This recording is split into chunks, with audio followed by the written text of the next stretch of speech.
Okay guys, mukhang marami yatang nagpapatawa ngayon sa mundo. Welcome back ulit sa aking channel. At sa mga bago po sa aking channel, huwag niyong kalimutan na mag-like and subscribe. Share niyo lang din po ang aking videos para tayo ay makatulong sa pag-grow ng aking channel. Okay, ngayon pag-usapan natin yung huling mga hirit sa political war sa Pinas. Grabe yung nangyayari ngayon. Medyo nakakahalata na tayo. Anyway, ngayon ang huling scoop. Sabi ni Digong, gusto niyang ihiwalay yung Mindanao. Ano yun? Gusto na niya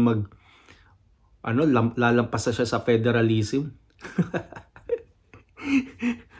Gusto niya federalism nung araw, tapos ngayon mihirit siya, ayaw niya sa mga PI kasi may issue nga daw yung PI niyan.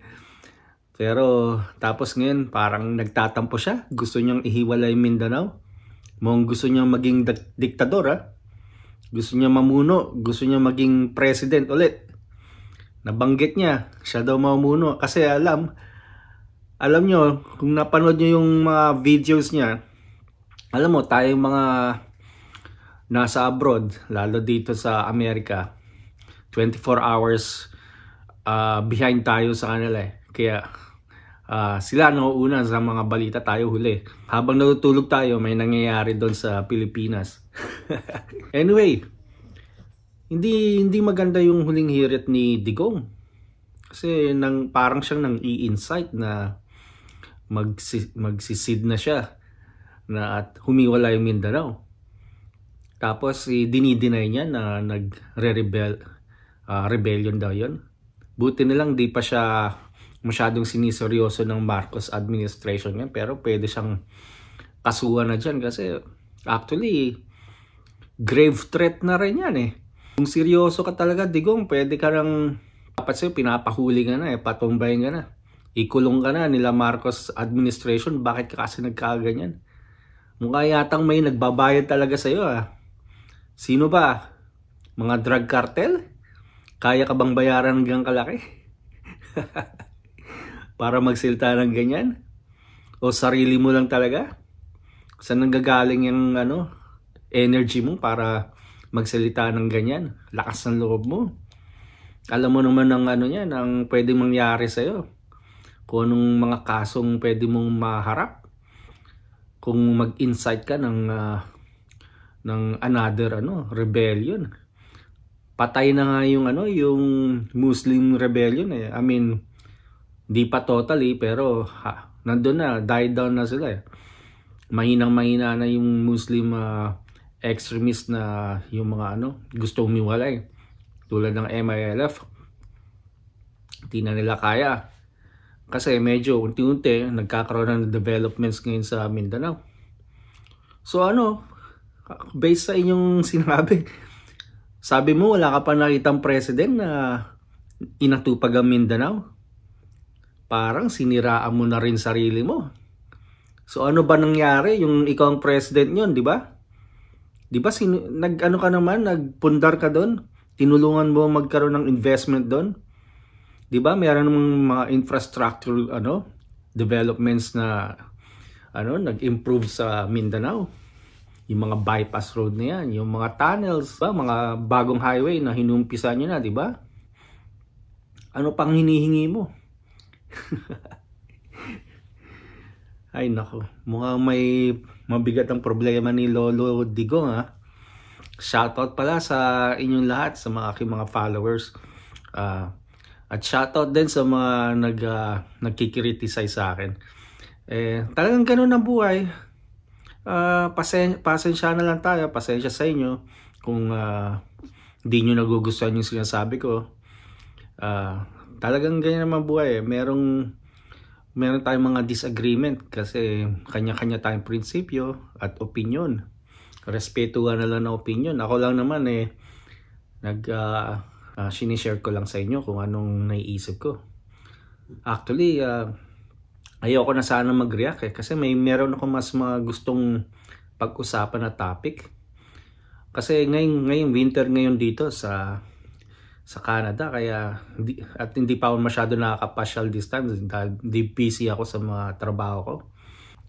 Anyway, tapos ginagahamon ka pa ng mag-check ng blood test para sa drug test na yan. Ano ba yan? Napaka-immature talaga nitong ni Lolo Digong. Umaatras ka. Malapit na nga ang buhay mo, malapit na ang oras mo. Bakit ka pa? Ano bang gusto mong klaseng legacy ang iwanan mo? Hindi ka na nga official, hindi ka na government official. Humihirit ka pa. Ito kasi problema sa sa Pilipinas Tulad nangyari noong mga panahon nila Aquino, di ba? Okay, yung si Digong naging president nyo, siyempre sinusuportahan natin siya, pero ang may ingay nyon, yung mga pinklawan, yung mga dilawan, yung mga kakampwet niyan. Ang problema kasi mga media talaga. Ang media ngayon ay ng modern weapon ngayon for mass distraction. Mapapatay ka sa media na yan Masisira ka talaga dyan. Tulad yan, si Digong, hindi naman siya government official. Ano bang katayuan niya ngayon porket siya ang tatay ni Sara Duterte? Bakit nyo binibigyan parang pansin yung mga taong ganyan nagre-reklamo? Ito mga media talaga para lang may makuha na views at kwento. Dapat dyan media blackout na yung mga ganyan, di na pinapansin. Yung mga ganyang klaseng tao para magsawa na lang sila sa kakareklamo. Tsaka yung counterintelligence ng AFP ng gobyerno, pati yung NICA.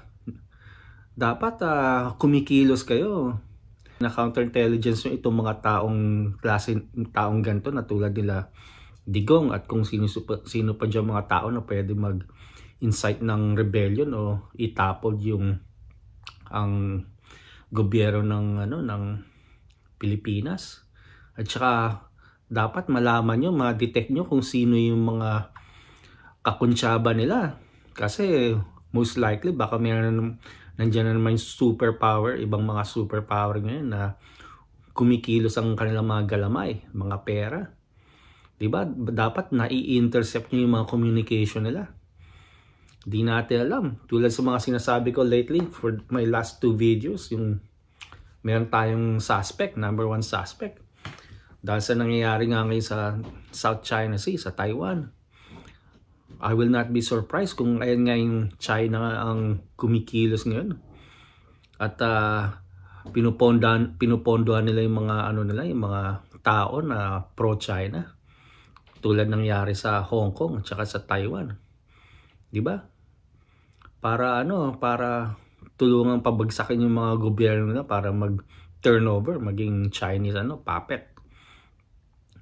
Eto, ngayon mukhang malala, gusto ni Digong ihiwalay Mindanao. Tanda mo, Digong, sabihin natin, tanda mo ang Muslim at saka ang komunista hindi nagkakasundo yan. Ang Mindanao, majority dyan Muslim. Sabihin natin, sige, humiwalay ka. Sabihin natin, naging successful, nagkahiwalay nga. Nag-try kayo mag-independent. Naku, tingnan natin kung tatagal din kayo. Tingin ko kakatayin din nga ng mga Muslim dyan. Mas madami sila dyan, mas malakas sila. Tapos baka ibalik lang nila ulit sa Pilipinas. Anyway, alam nyo, hindi magkasundo ang Muslim tsaka komunista. Sige, sabihin natin, naging Chinese kayo, province ang Mindanao. Ha? Kasi pro-Chinese tong si Duterte. Ha? Anong sa tingin yung mangyayari? Kakatayin ng mga komunista yung mga Muslim dyan. Padala nila ng susulsulo nila yung gobyerno ni Duterte. Katayin yung mga Muslim dyan. I-oppress sila. Ano ka ngayon? Tapos magre-reklamo ka agad. Ilang years na lang natitira sa'yo sa buhay mo. Nako. Knock on the door. Sorry, knock on the wood. Sana naman umaba pa yung buhay mo, makita mong talagang umunlad pa ang Pilipinas. 'Di ba? Dapat alam mo, Lolo Digong, dapat nagpapahinga ka na ngayon. Hindi ka na dapat nag-uumpisa ng gulo. Suportahan mo na lang yung gobyerno. Ha? hayaan mo na yung gobyerno kumilos at atupagin ka ng mga trabaho. Hindi yung ganyang nag-i-incite ka. Tulad nga sinabi mo for the last few days. Tatawagin mo pa yung mga kilala mo sa military na mga kinakausap mo. Ano ka? Alam mo kung ako yung talagang si Marcos, may magsalita sa yung ganyan, may magtakot sa gobyerno, mag-mutiny o mag-threat, takutin ka na ihiwalay. Imbestigahan ka kaagad. Okay? You will be the person of interest and number 1 suspect. Pwede ka nang i-detain hanggang sa ma-prove nila na guilty ka or not. Diba? Pakakawalan ka lang kung na-prove na hindi ka guilty. Pero for the meantime, pwede ka i-detain. Anyway, ang dumi ng politics ngayon sa Pilipinas. Okay na nga sana umakit ng Pilipinas. Tapos nananahimik na. Biglang-bigla na lang etong tatay ni Sara Duterte. Nag-iingay. Ay nako. Gusto ko sana pag-usapan pa ibang topic, hindi itong politics. Kasi marami akong gustong pag-usapan sa Pilipinas. Tulad ng justice system. Okay, maiba muna topic natin. Explain ko lang. Tungkol sa justice system sa Pilipinas. Isang sample, halimbawa, tricycle at saka isang transport truck, sabihin natin. Nagkabanggaan. Ang nangyari, kunyari yung tricycle, hindi siya tumingin. Halimbawa, kumanan siya sa isang curb, sa isang intersection, hindi siya tumingin sa kaliwa niya. Hindi niya nakita, parating ang may right of way, yung truck. So ngayon, nabangga yung truck, nabangga yung tricycle, kunyari, tapos namatay yung driver. Nakikita ko ito kasi dito kami sa Canada, iba talaga sistema dito eh. Sa Pilipinas, hindi ba kayo nagtataka? Dinidetain ka agad nila yung nakabangga. Tapos parang ang sisi, ang may kasalanan, yung nakabangga. Porket hindi nila tinitingnan, imbestigahan kung anong ginawa ng tricycle na yun. Diba? Kung reckless yung driver yung tricycle, hindi siya tumingin. Aksidente yun, pure accident. Kasalanan ng tricycle yun, ng driver. Ganun dito, mangyayari yun. Hindi kasalanan ng truck driver yun. Mangyayari, kasalanan pa rin ng yung namatay. Kasi hindi siya nag-iingat. At saka may right of way, yung truck. Halimbawa, green light. Green pa siya. Okay? Ibang kwento, halimbawa, red na sa traffic light. Ang may right of way, kunyari, yung tricycle, kakanan siya, kunyari. Ito, yung truck, kunyari, nag-red light na yung, halimbawa, westbound siya. Okay, whatever. So, dapat i-stop na siya. Pag nag-bit ng red light, yung truck, tapos sa bangga yung tricycle, ayun, kasalanan ng truck yun. Ayan ang sample ng justice system na problema dyan sa Pilipinas. May pagka-unfair at saka flawed talaga. Tapos, kaya dapat talaga, hindi ko alam kung yung mga taong nagtatrabaho sa hustisya sa Pilipinas, yung mga lawyers dyan, hindi ko alam anong klaseng lawyers kayo. Parang kulang kayo sa common sense. Dapat sa inyo siguro pinapadala siguro sa ibang bansa para pag-aralan ng sistema dito. Lalo na dito sa North America, kaya sa US, Canada. Kasi ito lang naman ginagaya nyo lagi. Ginagaya nyo yung style sa US. So, dito, padala nyo yung mga lawyers nyo. Kung di nyo kayang magturo ng matino halimbawa sa UP, kasi itong UP na to, example tong UP. Puro komunista nandyan eh. Ewan ko lang kung nabawasan na kasi naalala ko yung panahon ni Digong, renade na kayo, di ba? I hope nabawasan na. At saka sana unti-unti. Etong si Sara, dapat trabaho din niya to eh. Si VP Sara, dapat inatupag niya yung mga ganitong klaseng bagay. Di ba? Mini-make sure nila tama yung mga turo sa university, sa colleges, sa high school, kung ano. Mga common sense to, simpleng common sense. Anyway, ang gusto ko pa, ibang topic yung mga tukol sa fire departments sa Pilipinas, Bureau of Fire Protection. Hindi nyo ba napapansin? Ang dami na lang volunteer firemen, fire trucks na walang parking. Wala silang sariling facilities. Nakapark lang sila sa mga kalye, nagsisiksikan dun sa mga residential areas. Hindi regulated. Dito makita nyo lahat ng fire stations dito. Talagang mayroong fire stations.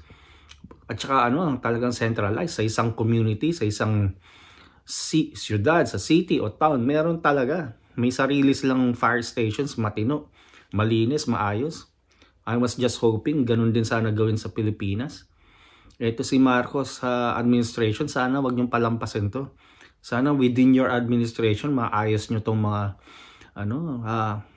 maliliit na bagay niyan, pero sa ibang tao it's a big deal. Lalo na yung mga bombero sa Pilipinas, pag inatupag nyo sila, sasaya sila. At saka malaking difference yan, ma-feel ng mga tao yan na na talaga inatupag nyo kahit yung mga bombero. Pati mga pulis, ang pulis dapat malinis din, matino ang kanilang mga police stations. Dapat meron talaga silang kompleto yan. Halimbawa sa isang city, isang police department doon, meron silang dapat maintenance facilities. Ganun din sa fire stations. Meron silang centralized na maintenance fleet facilities para taga-maintain ng mga fire trucks. Katulad din sa mga police, dapat ganyan din. Para hindi kayo bili ng bili every 2 years, bili kayo nakikita namin dito sa mga updates nyo, bili kayo ng bili ng mga hundreds of police cars. Bago lagi. So, parang every 2 years, 3 years, bumibili kayo ganyan o 5 years. O every administration siguro, sabihin natin every 6 years. Dito hindi ganyan. Ang mga kotse dito talagang mini-maintain nila. Old model na, mini-maintain lang nila, tumatagal ng ilang years. Dito bago palitan ng mga sasakyan dito ng police. Siguro papalitan almost every 8-10 years. Tsaka ka lang makakita ng bagong police cars. Kasi yung mga police cars dito, yung tinatawag nila cruiser. Kasi talagang may mga sensor, may onboard laptop pa, computer. Kasi na para ma-detect nila kagad kung sino yung mga nagta-traffic violation. Mga walang insurance, nagda-drive na walang insurance. Nakikita nila yung mga license plate. Ini-enter nila sa laptop habang nagpapatrol sila. Ganun ang mga police dito. Yung mga sasakyan na yun, talagang mini-maintain nila. I hope ganyan din sana ginagawa nyo sa Pilipinas.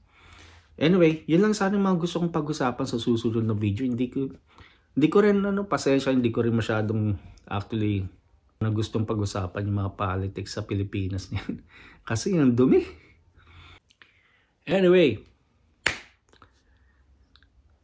Lolo Digong, kung gusto mo talagang ma-develop ang Mindanao, kung ayan talagang gusto mo, bakit di mo nang tulungan ng gobyerno ni Marcos? Gusto naman niyang kita mo naman, gusto niyang palitan na yung i-revise na yung 1987 Constitution, 'di ba? Tanggalin na yung mga restrictions sa foreign investment na kung saan na-turn off yung mga foreign investors sa bansa. Kaya nga sa iba sila nag-i-invest ngayon eh. Meron pumapasok sa Pilipinas pero hindi ganoon kadami. Imagine nyo na lang pataas na 5.6 economic growth na last quarter ng Pilipinas. Mataas yun. Consider na mataas rin yun. At kaya pa ng Pilipinas, pataasin pa talaga yan. Pabutin ng 7, 8, even 9. Alam nyo paano? Ayan nga, yung charter change. Biglang magbubuhos sa mga maraming gusto mag-invest dito. At yung Pilipinas, hindi pa nila natatap yung South American economic trade na potential na benepisyo makukuha ng Pilipinas pag nagkaroon sila ng economic trade between Pinas and South American nations. Nandiyan ang Peru, Brazil, Argentina, Chile. May mga malalakas na diyan na economy, Mexico. 'Di ba? Ang daming linipat na ngayon na companies from China to Mexico. Pero mas malayong Mexico sa Pilipinas. Imagine niyo kung meron tayong maganda yung palisiya ng Pilipinas. baka dito pa dinala yung mga companies, yung mga Japanese companies and American companies sa pagdinala sa Pilipinas. Hindi lalong unad ng Pilipinas. Marami pang space sa Pilipinas, sa Luzon, sa Mindanao na pwede magpatayo ng mga economic zones doon, mga bagong establishments. Anyway, ayun lang po muna ang ating topic ngayon dahil may makulit dito yung pusa na nag-iingay. Anyway, tapos na po muna talaga tayo. So sa uulitin po sa mga bago sa aking channel, kung gusto nyo aking mga videos, please don't forget to subscribe. Ito po ay libre lang at matutulungan po ninyo aking channel na mag-grow. At maraming salamat sa inyong lahat. At sa uulitin, God bless Pilipinas, God bless us. Thank you.